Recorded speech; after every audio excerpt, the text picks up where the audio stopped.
Any idea how long they kept that? Long enough. Just long enough. Okay. So as we look back at the first thing in the story, what's the first thing that Jesus sees in the story? The crowd. Okay, and then what does he do? What choice does he make? He tells them to go to the other side. What are some other things he could have done? He sees a crowd. What are some other reactions he could have had? He could have started preaching right there or something. Yeah, yeah, okay. Or healed all the people that were probably coming up to him. Okay, yeah, I got a line there. Barbecue dinner. Yeah, okay. That's You've done the feeding of the 5,000 right then, right? Yeah. Okay, so what do we learn about Jesus from the choice that he did make? He doesn't like crowds. Okay. He needs to rest. He'd been busy doing that all day. He needs to rest. Okay. Do we see any evidence in the story that he was tired? He fell asleep in the Yeah, boat. Yeah, he fell asleep later. And did that seem like an easy place to fall asleep or not?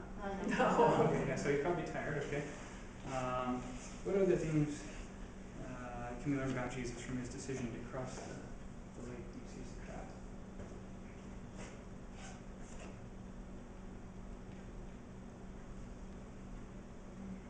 That he has more reasons to be here than just to do miracle healings. Okay. He's got a purpose. It seemed like he had an agenda. More people to teach on the other side. Actually, yeah, that's something I meant to say in the introduction, is that the other side of the lake, it was less populated. There were fewer people that lived on the other side of the lake. And then, anyway, then another thing, I should have put this in there somewhere too. I don't know how because this is like, not the introduction, but it'd be like the sequel. Right after this is the demon-possessed guys. Two of them, one of them is the one that has legion. And so he takes He care did of have an agenda. he delivers those guys, and then he winds up, they tell him, don't stay here. The town people don't want him staying, so he goes back to the other side of the lake. walks in the water, that's right. No, that's a different time, yeah. Sorry. But So he knows he's not supposed to stay and do any more with the crowd. We know that.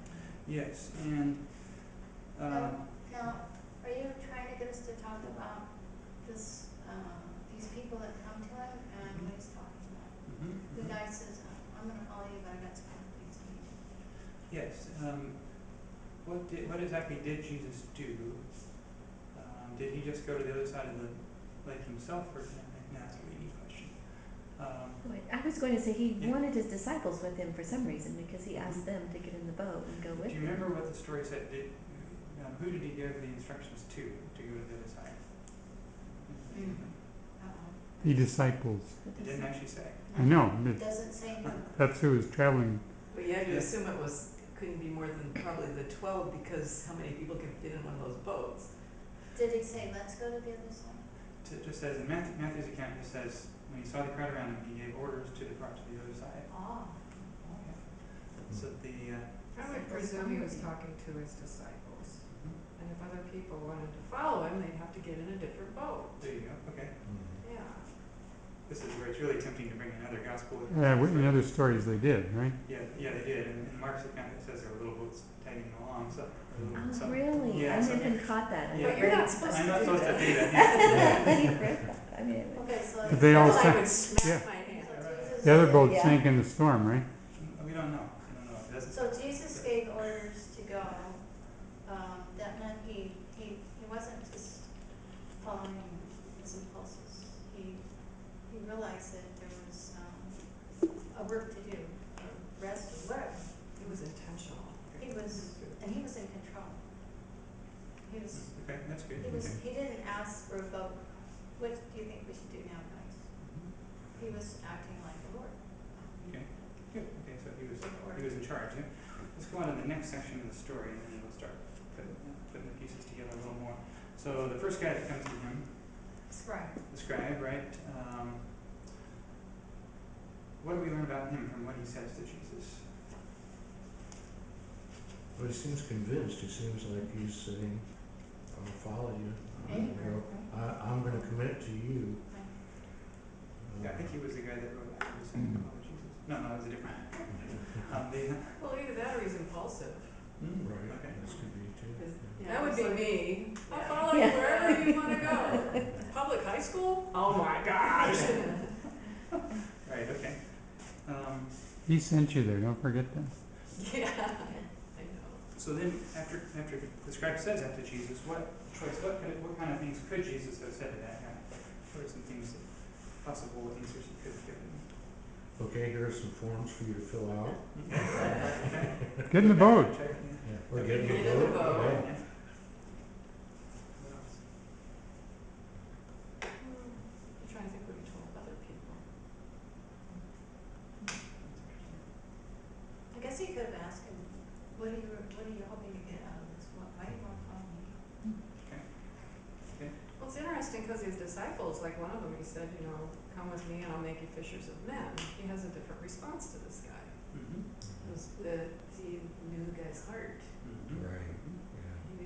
He knew the guy, like, was probably impulsive and thought, yeah, this is a good idea. And, like, going to today, there's so many people like do that. Ooh, I'll follow Jesus, that sounds cool, you know, go to church and sing a bunch of songs and blah, blah, but, Does it say he knew his heart? it's just obvious It's that he knew obvious, his yeah. heart, 'cause, you know, it's just what it, by his answer. Well, his answer doesn't follow. I mean, it's like a really pointed response Mhm. to my mind. It's a pointed response. It's not random or casual. Let's go there. I mean, what do we learn about Jesus from his response then? The response he did choose to give. It was tailored for that man. Mm.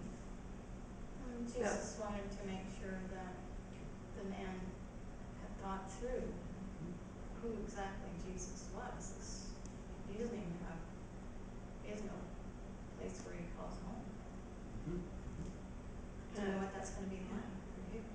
And I think the man hadn't considered the price it takes to follow Jesus. And Jesus knew that you would probably start following with good intentions and fall away when you realized what the price was. He probably said, do you know how to fish? Well, it's almost like Well, he's they trying were all to discourage fishing. him. Yes, okay. Yeah. He's trying to discourage him, in a sense. I mean, It could have been us, you know, I would probably thought, oh, this is great, it's scribe, you know, those are the kind of people that Jesus doesn't usually get along with. Also, this is great, he's finally built a bridge to the scribe community, you know. Yeah. well, I'm just thinking about you're teaching Sunday school and some kid walks up to you and says, you know, I accepted the Lord, I want to follow him wherever he goes, I'm ready to go to the mission Yeah. field. Would I say, you know, foxes have holes, and would I say that to a kid? No, I probably wouldn't. Interesting. And there were times when Jesus said things that would discourage his own disciples, like Peter in particular, Mm-hmm. you know, but he knew they'd come back too. He knew what people were So going to do. Jesus did not encourage this man at all. That's right, yeah, no encouragement, yeah. Okay, then what differences do you see between the first guy, the scribe, and the second guy, the son? What differences do you see in their personality or their approach to following Jesus? Well, the first guy, like Carol says, impulsive, hey, I'll follow you, I'll do this. The other guy's saying, well, first I've gotta do this and. What he's really saying is, I gotta wait till my dad dies before I'm leaving. Yeah, so that, Yeah. do you think his dad was, you know, in that house decomposing or anything? No. He's probably 35 years old, you know? Oh my goodness. No, he He's would have been 35. thinking already, if it, If his dad was dead, he would have been not even there. Right, right. I mean, that's his responsibility, right, as well. yeah. Yeah, it's almost like people that go, well, as soon as I get right with God, then I'll start following Jesus or come to church or whatever. Something, It's almost the same type of response. something they want to do first, yeah. Did Jesus approach these people? Why were they even talking about following him? I don't understand. What brought the subject up? Well, in the context of the story, what do you think Matthew's purpose is for putting that in the context of what happened right before these two guys show up in the story? Well, he went to the other side of the, Sea of Galilee, didn't he? Or- He hasn't gone, yeah, that happens right after the two guys. Well, he was like, he had crowds and he was healing And then he gives orders. Okay, then I'm totally confused. Didn't he get in the boat? Not till No, after. that's a different Until story. after talking to these guys. Oh, so he talked to the two guys, then he gets in the boat. Yeah, So he'd already been Oh. interacting with the crowd, and it's their desire somehow what did he, so he sees the crowd, and what does Jesus do? He Let's says, get in the boat and leave, and then these two guys came up to him, is that the way it Yeah, went? that's the way Matthew portrays it, yeah. Oh, okay, so he's like getting ready to leave, and they're the last two people that kinda like, you know, Whatever, try to yeah, get they're, him out of his time. They still wanna be a part of this, and it's probably part of all this miracle stuff and right, everything. yeah, that, They're getting, certainly the miracles was preaching, yeah, but yeah, you're on the right track, yes. So they might be just caught up in the excitement of what's going on, and The second man had at least thought that there might be some things he needed to take care of to really be ready. The first man's Mhm. just following. right, so the second guy is kind of, the first guy is kind of overly, he's impulsive. impulsive, and then the second guy is maybe a little too calculating or, trying to get all his ducks in a row first. And Jesus says, forget it, if you're gonna come, let's go. Yeah, Let's depart. what did Jesus mean by the let the dead bury the dead thing? What does that mean? To let the dead spiritually bury the dead, spiritually, basically. Maybe. What would be, trying to jump the application already there, let's see, Well, obviously a person that's physically dead can't bury another physically dead person, so It has to be it a has to be a spiritually. spiritual thing there. There are, I guess perhaps Jesus was trying to help the people, help that man think about the spiritual aspect of ministry and not just what he had just seen, people being healed physically, but what was their condition spiritually. he may have been implying that that man was spiritually dead. There you go. ooh, interesting. It seems cold Yes. on the, just on the, looking at it on the outside. Mhm. A lot of things Jesus said seem cold when you look at it. Well, very direct, I guess, Yeah. when you get right down to it, it's direct. I mean, if you don't hate your father and mother and sisters and brothers more than me, you can't be my disciple. That seems really cold if you just look at it literally. but we don't know whether he did or not. I mean, the man still had the option to say, oh, I get it. Yes, I'll go now. that's an interesting Yeah. point. Mm-hmm. Does the story tell us what the response of these two guys was? No, they could have been in the little boats that followed him in the Yeah, other version. Yeah, we don't know, do we? Well, I like the fact that we, you know, the answer was tailored to each person, but the answer was kind of the same for each person. One was, you know, the Son of Man has nowhere to rest his head. I'm not in the world, I'm leaving the world. And then the other one, let the dead bury their dead. It's not anything to do with the world. You know, if you want to be part of me, then you have to leave the world and leave the spiritual dead behind you. There's definitely a choice. Yeah. So, then, after the recording of the conversations there with the two guys, then what does Jesus do next? Gave the orders to get into the boat. He did that before. But he said, follow me, to He his said, disciples. he said that to just the, Did he say it twice? no, he didn't. Just said it just to the Doesn't he son. just get in the boat? Yeah, he just gets Yeah. in the boat, and who gets in with him? His His disciples. His disciples get in. And he doesn't say anything when he does that. No, he doesn't. And did they say anything when they did that? No. Did Doesn't they sound say, "Oh, like- Jesus will follow you anywhere"? Yeah, that's No, right. it's dead silence. Yeah, that's right. But they actually get in the boat.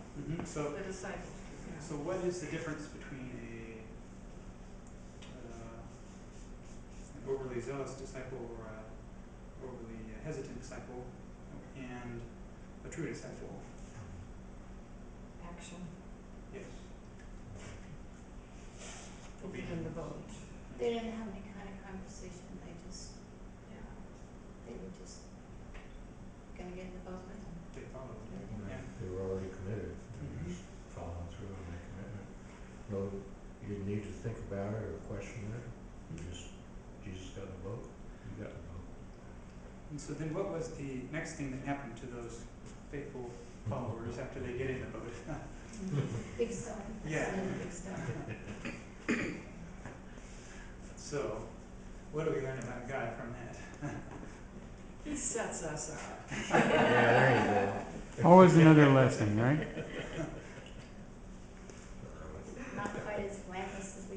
sets us up so that we can have to depend on him and learn that he is in control. Yeah. And he sits the storms in our life exactly where we thought we would be able to have victory, because these guys were fishermen. They've been out at sea many times. They knew how to run boats. They knew how to get through storms, but this time they couldn't do it on their own. So the storm for them was right in the area they thought they were the strongest. They found they were the weakest. And what was Jesus doing during this time? Sleeping. That's Yeah. What were some other things he could have been doing instead of sleeping? Getting them ready for the test. Okay, good, good. Bailing water. Could have Guys, this is terrible. What are we gonna do? There you go, Dave. Yeah, say Yeah, that. he could have proactively calmed the waves in the storm. He could have seen it coming Yeah. from far off and said, Yeah. go this way, Yeah. have it He go could around have them. been set them up. Go over and rain on those on the scribe and the sun over there on the shore, right? Yeah, Yeah. But he also Could've, he turned it into a speedboat as soon as it was over with. there you go. That's a different story. I know, but he could have questioned the disciples. Hey, isn't that you guys are fishing? There's a big storm coming up, isn't it? What are you gonna do here? I mean, he could have prepared them for the moment Right. to kind Yeah. of say like, this is, what would you do if a really big storm came up? does God prepare you? Sometimes he does. Usually gives you just what you need to know. It's true. So he did like try to prepare them for the crucifixion and stuff. He tried Yeah. to prepare them. Right, yeah. And then, so So basically, Jesus chose to do nothing. Well, but he had done a whole bunch of stuff before that, that they had Yes. seen him do miracles, they'd Right, seen him right. do powerful things. So in a sense, that would be preparation for the moment. good point. Okay. Well, to me, he'd already given them the greatest gift, and that was his presence. Yeah. So he's there. Right. Oh, that's right, there was another story where he wasn't in the boat. Yeah. He's there. And even what could the disciples even have learned from the fact that he was sleeping? But they're safe even when God seems like he's asleep. So the reaction of the disciples, what other choices did they have? Instead of waking Jesus up, what are some of the things they could have done? For me, Okay, okay. cried out to God. Just trust him. Just say, we're fine. We've got Jesus with us. He could have spoke to the wind and the waves and told it to calm down. You know, I don't remember a single story in the Bible where the disciples ever cried out to God. Is there one? When they were without him in 2 by 2s, they did. That's how they did everything. Does it say that? I mean, to God or to Jesus? To God. Does Because it they say did that? everything in Jesus' name, I believe, at that time. It doesn't talk about it that I can recall. And that's an interesting point, Well, they didn't know he was God at the beginning, right? but they never, How did they normally have these storms in their life? that's what I'm thinking, I don't remember. They're just like They me. asked him to teach them to pray. We're getting outside the story, but that's an Right. interesting point there. You see, it's always frustrating. You keep because we know the fact we You keep gotta wanting to bring go him out, back. bring in other things, but Well, I was just thinking though, that was another choice. They could have Yeah. cried out to God. Yeah. If they didn't realize that Jesus was God, they could have cried out to That's God, a but good they point. didn't do that. interesting. And by their reaction after he calmed the storm, they didn't realize No, they it didn't. was this Yeah, man. good point. I don't think they knew yet. They could have taken matters into their own hand and directed the boat more into a position that the storm wouldn't affect it as much. Turn it to Yeah, head into the wind or whatever. head into the wind Yeah. or however There's you an old do Navy all man that talking there. stuff. Yeah. They probably done everything that they, on their own power, knew how to do before they woke Jesus Yeah, I up. think probably they had tried just about everything. Well, they were professionals. Figured they So, yeah, could they handle would it have. because they probably had handled many storms before. So what do you think they felt? What do you think they were feeling like at this point in the story? Terrified. I'm trying to remember, I keep getting the two versions mixed up in my head. What did they say in this version? Save us. Save us, Lord, we are We are perishing. So they They were did afraid they were going to die. ultimately, at some point, turn to Mm. him. Save us, Lord. We are. So they thought they were gonna die. Yeah. Mm-hmm. That's pretty bad. That's pretty terrifying. But they also knew that he could save them, or else they wouldn't have said that. Otherwise, yeah, that's true. That's gotta be the spirit. I wonder how they thought that, is it just something I never thought about? I wonder how they thought, because they were surprised that he was able just to do it so quickly. How did they think he was gonna save them, you know? Or maybe they just hoped he could save Yeah, them. right. Last option, you're gonna see if you can Yeah. do something. We don't really think you can help, you know. Which is Yeah. what we We don't do so really many have times too, we differences. try to do everything we can in our own Yeah, I power, and don't- the last option, we go to God and hope that Yeah. maybe he'll do something. I'm not consistent. I'm not like, you know, methodically consistent in the way I relate to God. I would do exactly what they did, you That's know. cool. Anyway, just that's something new. I would say that for applications, but that's really neat. Let's see. Okay, so then, what does Jesus speak to first? And before that even, before he talks to the woman. He talks to To them. the disciples. Yes, exactly. Why are you so You timid? have little faith. And then he talks to, First he rebukes them. yes, Yeah. yes, exactly, okay. And then he, deals with the wind and the waves. Jesus doesn't say, I can imagine why you feel so afraid. No This empathy. is really a bad storm. Empathy, right. I'd be terrified too. Right, I wasn't God, I'd be terrified too. He doesn't give them any compassion in the sense of saying, you just let him rebukes them. Had the disciples displayed any faith toward him in this story? How? Followed him in the boat. Okay, right. They follow the orders. They woke him up. Okay, good, yeah, right. And so, but does, what kind of, how does Jesus measure their faith? What is his measurement of it? How does 0 to 10, right? I mean, yeah, it's not 0. He has a lot Well, of. basically, when you think you're gonna die, do you still believe? It's a, we call it a little faith, Little so they faith. have some faith, but not enough. Now, did they come wake him up when the first drops of rain started hitting, or they waited till it got pretty bad? So, how does their faith compare to ours? Maybe that's good. Oh, I'm getting applications. Never mind. Let's see. And then,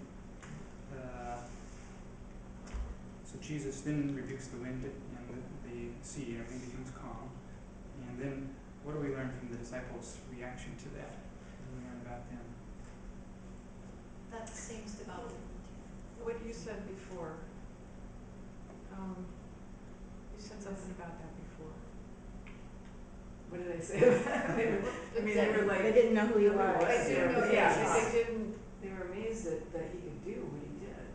It's like, that was, to me, one time when I read the story, it just hit me, it's like, these guys have been walking with Jesus, and they have no clue.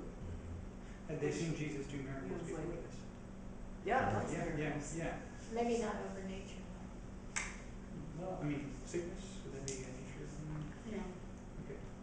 This is an area that they knew, that they were qualified and taking care of themselves when they're out there in the sea. Jesus was a carpenter. Who is this man? Why would he be able to do anything?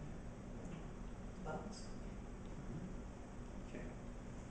They sort of seem to have a limited view of his authority, maybe over people and sicknesses, and he could manufacture food out of it. But here in this encounter, when he's in their territory and their area of expertise, how does he do this? well, I was just thinking about, though, they knew the stories, they knew the Bible, you know. So what does a prophet do?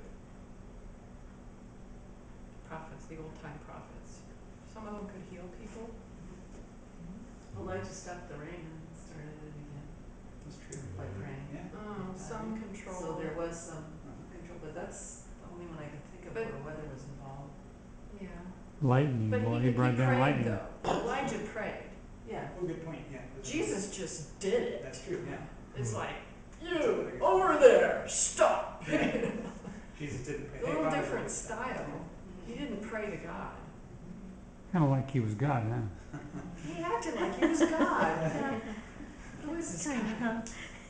But yeah, what gets into me, I guess this is an application, is that these guys that are walking with him for all this time now still didn't get it. So, you know, how much are we not getting?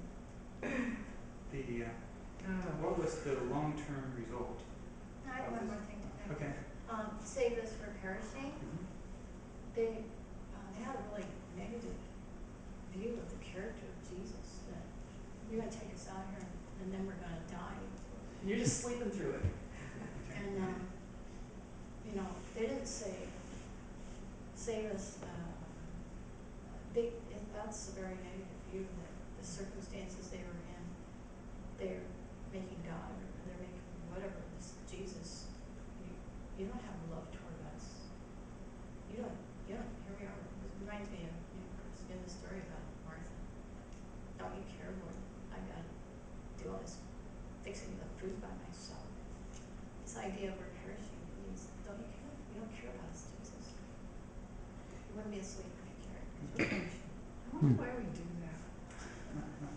Yeah, I see. But we do it to each other too, you know, I do it to my husband. I don't mean to, but I'm just saying, why do we do that? There's gotta be a reason. So what was the long-term impact of this whole situation that the disciples went through? How were they different afterwards than they started out? They had more realization of who Jesus was. They realized he was more than they thought he was. So now that we've seen the whole story, can we add anything kind of to our original question that we were asking at the beginning, what we learned about Jesus from his decision to cross the lake? Can we learn anything more about what about his character from his decision to cross the lake? We've seen the long-term result of that. His character? Yeah. Well, part of his decision was maybe to teach his disciples more about who he was. He wanted them to reveal who he was to them. Exactly. There you go. Yeah. He wanted them to see who he was by what happened, to experience it. He must have realized that the prior things that he'd done, these miracles you mentioned, they still didn't get it. He must have understood they didn't really realize who he was. So he had to do, and he needed them off by themselves, Good. away from the crowd. Good. He had to demonstrate this away from the crowd so that. Why do you say that? Because only the 12 got it, and there wasn't room for But them. why would he have to do it just with 12 of them? Do you have a reason for thinking that? I mean, I don't know what Jesus thinks, but that's just what the story says, that he'd gotten off to where they were not they weren't surrounded by other people. And maybe it would have been, They were the future church. They needed this he seminary training they He got. wanted to teach them something, he wanted to reveal something of himself to this select group. I do know one of the reasons in another place in the Bible is he would often get away from the crowds because he knew they would immediately just take him and try to make him king, and he would be murdered or whatever before he ever went to the cross. So he was very careful about how the whole crowd had seen him. They didn't get it either. The disciples didn't get it. But Jesus was committed to helping them along his path, that I am the Messiah, but I can't display all this power in front of everybody. That makes sense. Let's stop it and move on to